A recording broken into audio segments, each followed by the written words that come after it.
CJ Flyer back with the dumpster fire. So the last Madden I had owned was Madden 13 for the PS3, and coming into Madden 24, I was super hyped, super amped up. We have Superstar mode coming back. I love that mode in Madden 06, Madden 07, so I'm like, yes, we got Superstar back, we got Mutt, we got the head-to-head. I haven't played Madden in so long, and we haven't had an NCAA football game in 10 years, so I was ready to play some virtual football on the video game console, and I load up online head-to-head, and I just get rocked. I couldn't remember how to call audibles. I couldn't remember how to change up substitutions, the formations, the different settings, coach adjustments. I knew nothing at all. I did start going through the training mode, going through all the different drills they have, even the really boring ones like, this is how you throw a pass, this is how you start the play, this is how you switch to the player next to you. Things that I kind of already knew, but I'm like, hey, in case I'm forgetting something, let's go through this route. I go back in online head-to-head, and what happens on opening weekend? I get matched up against the 820th ranked player on Madden, and my rank is, I don't know, I can't even read that number. It's so big. The rank is so far and beyond. It's crossing over into the other column on the spreadsheet here. So clearly there's just no skill-based matchmaking in this game, and luck of the draw, I just happen to keep pulling these really good opponents for some reason. Either that or EA's just trolling me at this point. So I start studying, I start researching, I'm going back into the scrimmage, the practice mode, I'm practicing different substitutions, different quote-unquote cheesy plays that I looked up online, how to call smart routes, how to change individual routes for individual receivers. I'm just going through the whole playbook here and just trying to digest it. I go back into some games. I was able to pull out a few wins, but overall, I still suck. Interception after interception. Oh, also, one thing I found out, unlike the older Madden games, you can no longer, as the QB, just tuck and run whenever you please. And yeah, I'm scrambling out of the pocket. I wanted to dive, and when I press square, instead of diving, I'm throwing to the square receiver. And keep in mind, I am already like 2 yards beyond the line of scrimmage. I tried looking everywhere on the internet for a tuck and run option. Apparently it's a really common issue that people have with the game. So I'm like, alright, it is what it is. I just have to accept the fact that scrambling, I'm going to be a lot slower than I would like to be, and I'm not going to be able to pull off any juke moves or diving moves or anything until I've made it like 5+ yards past the line of scrimmage. Is what it is. So another thing I've learned through this whole journey so far is playing on the weekdays, even on the weekday evenings after working hours, it's still the worst time to play this game online head-to-head because, again, with what seems to be a lack of skill-based matchmaking, that's when all the competitive players play. They're playing every single day, and a lot of the casual players, not so much. I'm obviously recording content for YouTube. I probably have like 3 or 4 hours of online head-to-head matches recorded at this point. I haven't recorded every game, but I recorded as many as I could hold on the hard drive. And I'm probably going to delete all of them after I make this video because it's just way too much content. However, when I play on the weekends, I'm getting matched up against people that are similar skill level to me, or, at least half the time. Other half of the time, I'm getting matched up against top 1,000 Miley B for whatever reason. And a humble brag here, this game you're seeing on the screen right now, I think I set the record for worst point differential in Madden online head-to-head history. I ended up losing by 60 points here.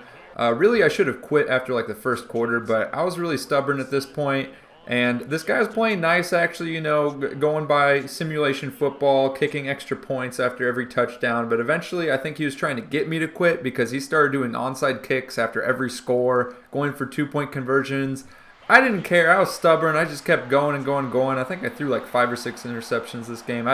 Whatever. I was like, hey, maybe it's a chance to get better. Kept getting worse and worse. Now, I'd hate to end the video on a sour note, so let's go over this last gameplay I recorded here. This is actually just a couple days ago.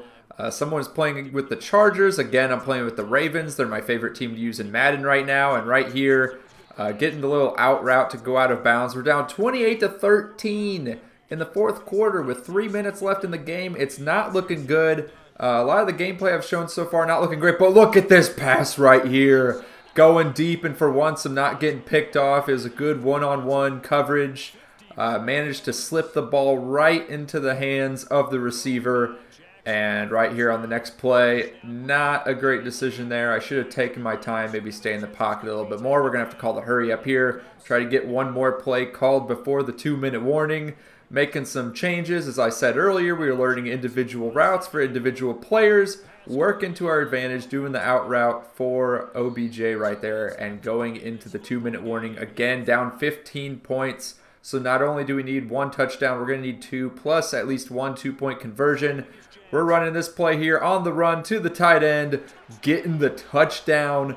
Now down by 8 points. I'm going to kick the extra point. We're just going to play it safe because too many times I've been burned by trying to go for crazy plays. Onside kick here, and not a good look. But hold off.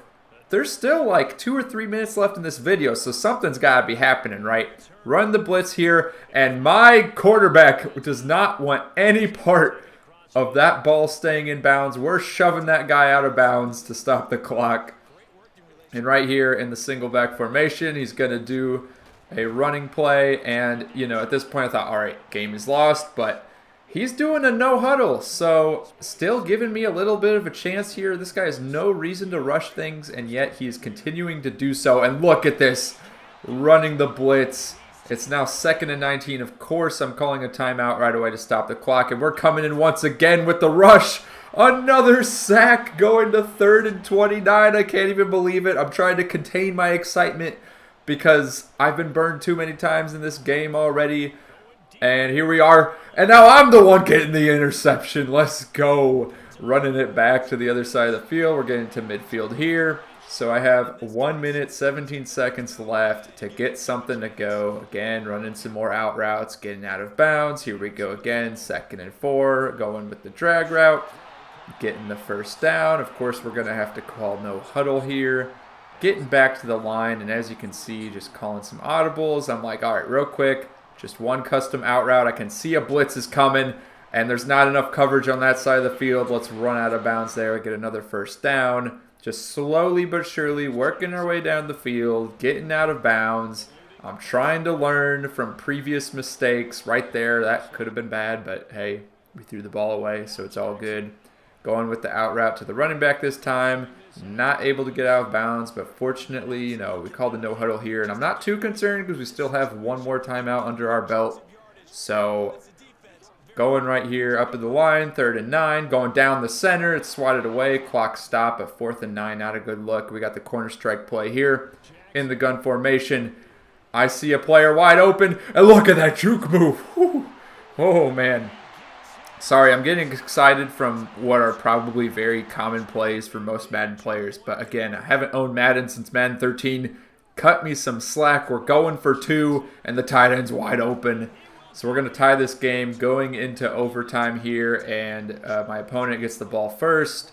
We're running man coverage, and oh my goodness. How? Okay, so I was wondering, while I was playing the game, I don't even know how he got so wide open. I figured I must have made a bad play call. No, it's Madden being Madden. We got 2 players glitching, getting stuck to each other, and that's the reason the receiver got wide open.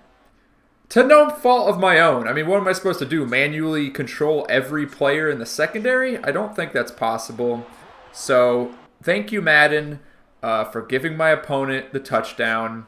Really appreciate it. 4th and 4. We're going to get it to the fullback and score a touchdown of our own. Now, I could tie it up, but let's be honest. I mean, I want the dub. So we're running the same play again.